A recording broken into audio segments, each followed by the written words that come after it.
This is Kevin, Gamertag Magil, and I'm bringing you a game of Kill Confirmed on Seatown.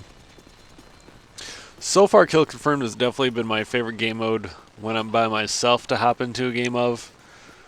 It's a little bit different than Team Deathmatch, and it kind of prevents, just locking down an area and staying there with your teams. You got to move forward to capture the dog tags after you kill people. But it's not quite as team dependent as a lot of the other games can be. The other objective games can be, which can be disappointing when you're getting thrown in with just random people in the game. There, I was kind of counting on my teammate to capture the people running up the stairs from behind, and I should have pulled out my secondary, which is in this game is the Skorpion, and my primary is the ACOG AS50. And I really like the AS50 with an ACOG, as I've talked about before. But as a secondary, almost all of the machine pistols are good, solid choices. The Akimbo FMG9s are probably the best guns you can choose, but none of the other ones are really suffered too poorly. I think the other ones, the Skorpion and the MP9, benefit from the fact that they don't have as much recoil, and I prefer that because I like being able to be a little more accurate at range with these guns than with the FMG9, and it kind of lets them become more useful in more situations than just close-up encounters. And as you could see earlier, like a lot of this game, I do end up spending time with the Skorpion, but there is some sniping, and sniping is pretty easy to do in Kill Confirmed because it's essentially useless. It's a lot harder to go capture your tags after you've sniped somebody because you're going to be leaving the safety of your point, or you're just going to be leaving those tags there for other people to get. But, I mean, if you're doing the sniping right, you can still be effective, especially if you have a team. You can still be getting lots of kills and kind of letting them know where the bad guys are at. There's the first instance of it in this game, but there's a couple of others where my first instinct being to shoot almost gets me killed in close quarters ones. When I just knifed right away, I'd be doing a lot better. Here I start playing a game of Ring Around the Rosie with this one red dot on the radar.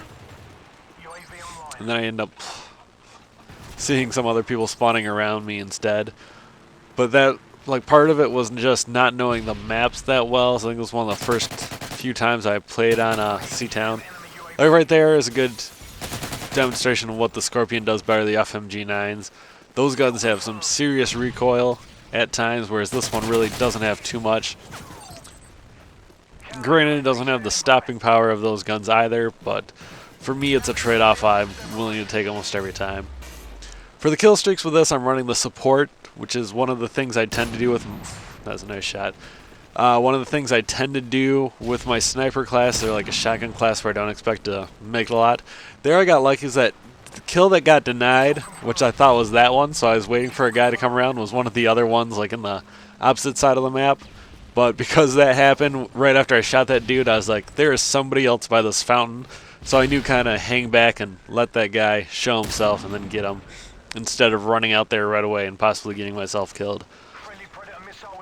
Here's what I'm talking about, the sniping being kind of useless in Kill Confirmed, because I want that tag bad, and I know it's going to be dangerous to go get. But I watched my teammate drop a Predator on there, so I figured there probably wasn't going to be any backup too close till he gets there. And here I've got the recon drone as the top of my support kill streak, and I kind of hate having the recon drone now. Like, it's super effective. The ability to tag those people and it puts them up on the blackbird, or basically up like a blackbird for your whole team, is great for them, but I just dislike being out of the game for so long. And in this map, I think partially there's a lot of people using blind fire. As you can see, it's only telling me where two of them are to go tag, but also the buildings and all the narrow corridors make it pretty difficult to go find the guys who are using blind eye and just actually find them as well, because there's so much stuff for them to be hidden under. But the recon drone is when your team has it, it's super annoying for the enemy team. Not just the marking, but the fact that it kind of creates a little counter UAV effect around everything. And when it tags people, that flashbang effect that it gives you is always brutal if one of your teammates is around to take advantage of it. But in general, I'd just rather be doing stuff than calling that one in. Here I actually use a flashbang correctly. Get this guy come around the corner to me and stop him. And I figured they were kind of near that area, so I'm going to go take a back way around trying to keep myself safe, which is always a good idea in this game. And I watch all my teammates dying, so I know to get a sniper. I assume they're a little bit farther along than they are, but there I get an awesome collateral, which I ruined by firing 2 more shots I miss. And if I'd been a little bit faster, I wouldn't have let all those kills get denied and would have been able to pick up a little bit more there. But it was still some pretty nice shooting there. A couple of extra misses, but it all still worked out fairly well for me. This part is not going to work out well for me, because I know that guy's there, but I'm pretty much running into their spawn with my secondary with like an assault rifle, possibly even a submachine gun. That would have been awesome, but with the machine pistol, it was not. And that's kind of one of the things about learning these maps is just looking at this, you got this kind of like setup like Havana had, where there's kind of the building over on the left, in front of me, there's the building to my side, and I kind of, especially the first couple of times, thought that's where everybody would want to be in the map, but it's never how it plays out. There's that building there a little to the left and above that overlooks B domination, where people are always at in this game. And really, then the other area is the walkway up to the left of where I am now, right above me. And those always become like the really hot spots in this game. This building and the stairways that I ignored to my right there are pretty good for finding a fight as well. And I always think it's kind of neat to see how the maps actually play out once you see, like, I have my idea of looking at the map and thinking, well, this is how people would want to play it, and then you actually play it and find out it's different. Every once in a while I miss a sniper rifle shot and then I miss them not that infrequently, but every once in a while when I miss them I kind of panic and just start spraying sniper rifle bullets.